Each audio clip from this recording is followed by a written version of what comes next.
ouvintes das webs Rádio Fraternidade de Uberlândia e Nova Fraternidade de Maceió, Alagoas. As nossas saudações em Jesus. Estamos iniciando mais uma apresentação do programa Grandes Vultos do Espiritismo, um resgate à memória daqueles que consolidaram as ideias espíritas em nosso país. Hoje iremos falar das obras e iniciativas de Camilo Chaves, um dos grandes vultos do espiritismo no Brasil.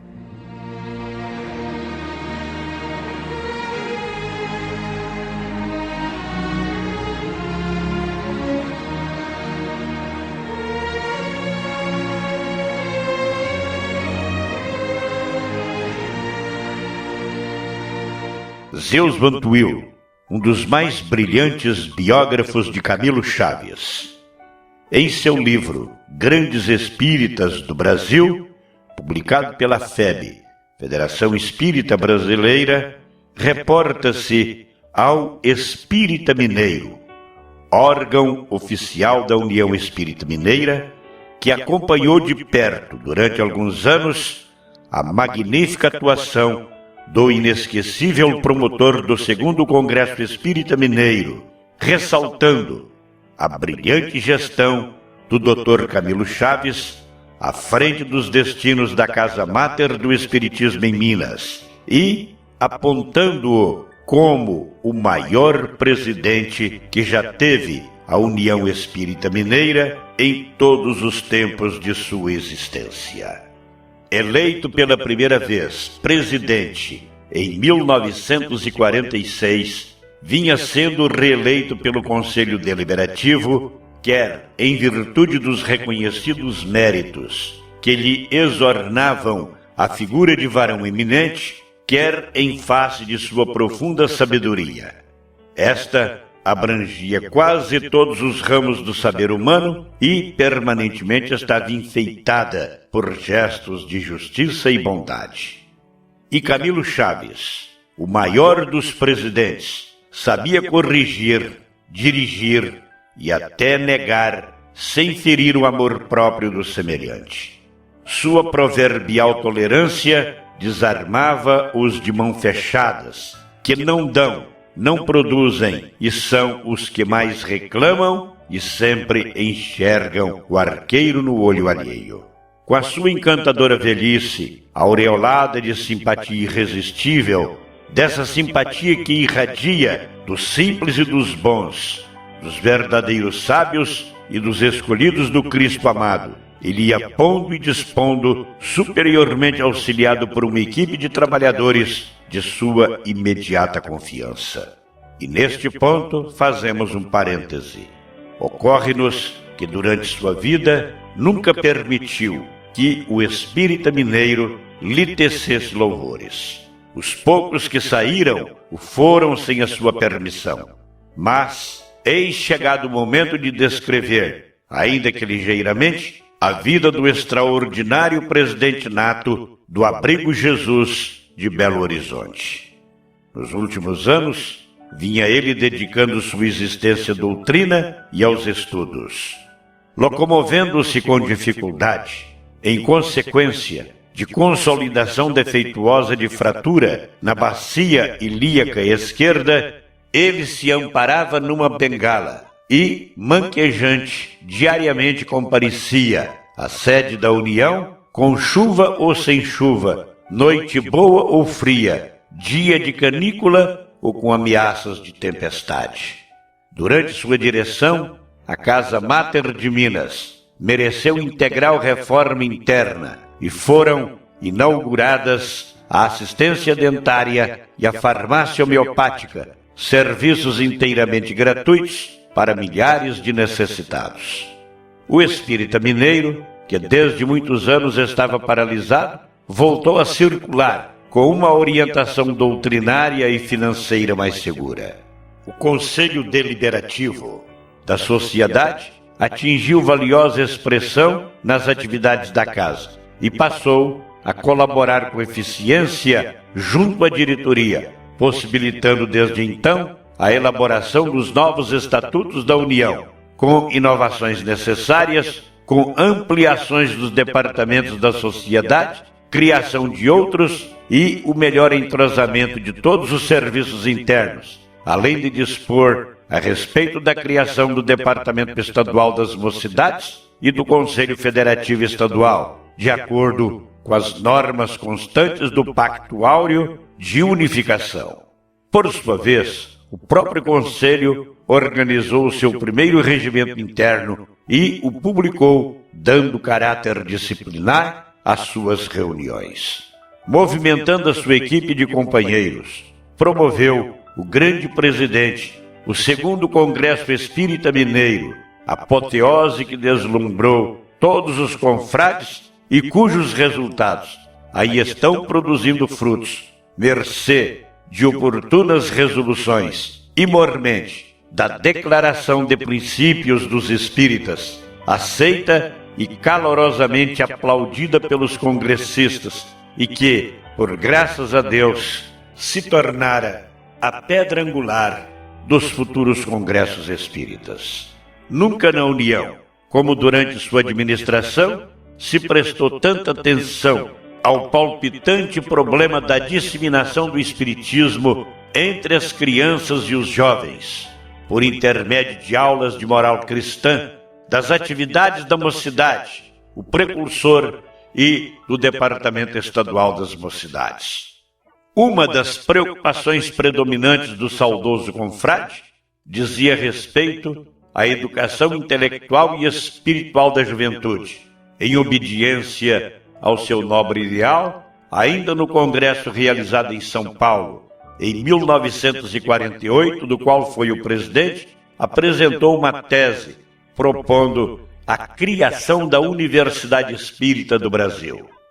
Em prosseguimento ao seu ardente desejo, viu aprovada pelo segundo Congresso Espírita Mineiro sua tese de criação de educandários em Minas. E foi assim que o venerável dirigente da Casa Mater Mineira, lutando com fé, perseverança e senso de responsabilidade, coadjuvado por irmãos também idealistas, conseguiu ver sua campanha coroada de pleno êxito com a fundação da Associação Cristã Educadora Limitada, organizadora do ginásio O Precursor.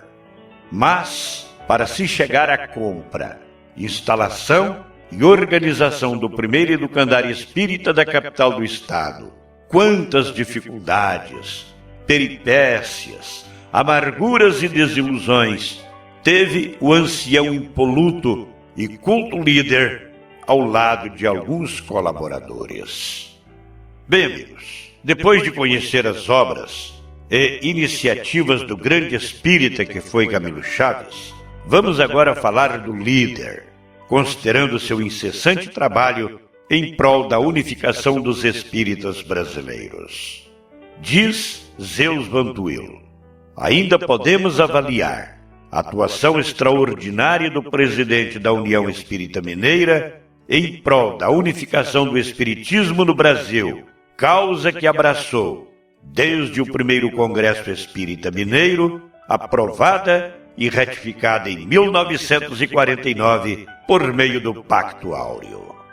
Não obstante o congraçamento preconizado no importante documento nacional, assinado em 5 de outubro de 1949, a doutrina sofreu embates em 1953, e a palavra ponderada e austera do velho e experimentado presidente conseguiu uma pausa para meditação e estudo entre os responsáveis pela direção das sociedades estaduais.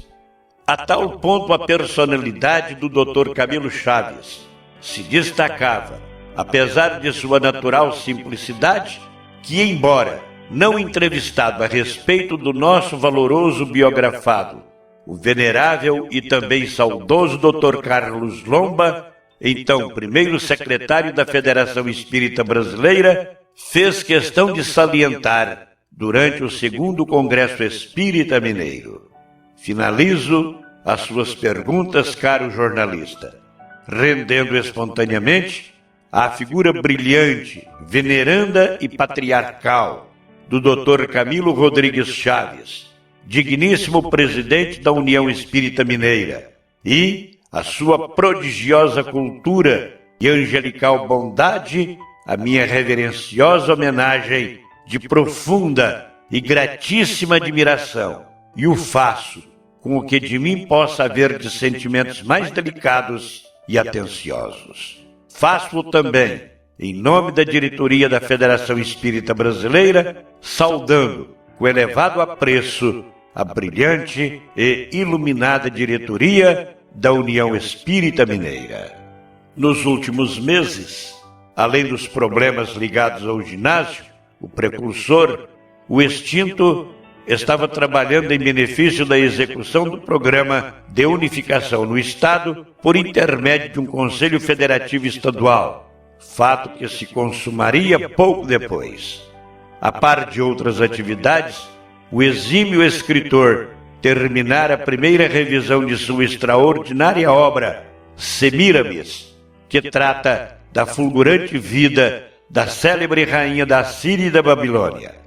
Nesse livro valioso, o romancista Camilo Chaves descreve os costumes e faz a história dos vários povos que então habitavam o continente africano e o Oriente Médio.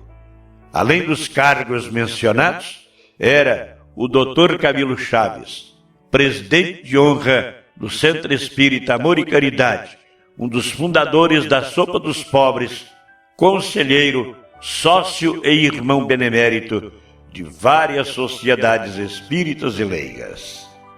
Em 16 de novembro de 1954, por ocasião da inauguração do ginásio Precursor, em Belo Horizonte, o Dr. Camilo Chaves pronunciou um longo e substancioso discurso, do qual extraímos este pequeno trecho que bem demonstra a larga e profunda visão do saudoso confrade. O Espiritismo no Brasil segue as normativas da política ou da administração. Divide-se em províncias, encabeçadas pelas federações regionais, por destinação original e por força de um pacto federativo, a União Espírita Mineira dirige a seção deste Estado. As federações, por sua vez, são adesas a um Conselho Federativo Nacional, ou melhor, a Federação Espírita Brasileira, que se prestigia em sua preferência sagrada por reais serviços à causa. Tão grandes são esses serviços que a colocam na vanguarda de todas as organizações espíritas do mundo. Todos nós, quase tudo lhe devemos, quanto a conhecimentos doutrinários, através da leitura dos compêndios editados em suas oficinas tipográficas. Essa editora inunda o Brasil de imensas tiragens de livros doutrinários e já os propaga nos meios intelectuais do velho mundo em diversos idiomas. Estejais certos, caríssimos irmãos, de que o Brasil, como vanguardeiro do Espiritismo, alcançou tal situação em grande parte graças ao esforço e devotamento da Federação Espírita Brasileira, onde exemplificaram grandes apóstolos, entre os quais o nosso venerando Bezerra de Menezes. Como prova do êxito alcançado, a hierarquia da FEB neste venturoso país recebe o beneplácito de Jesus, que a destina a maiores realizações de caráter material e moral. Unamo-nos em torno da Federação Espírita Brasileira, que encabeça a hierarquia kardecista, e reconheçamos-lhe a autoridade de casa-máter de todos. Cerremos fileiras ao lado da União Espírita Mineira, que enfeixa os poderes de orientação da família espírita de Minas Gerais.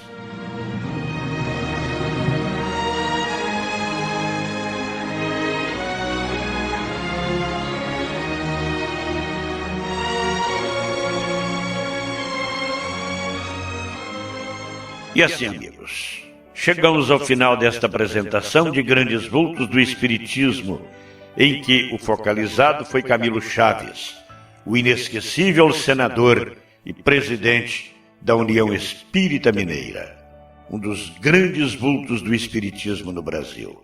Voltaremos a falar nele em nosso próximo programa. O nosso muito obrigado pela atenção dispensada e Ave Cristo em nossos corações.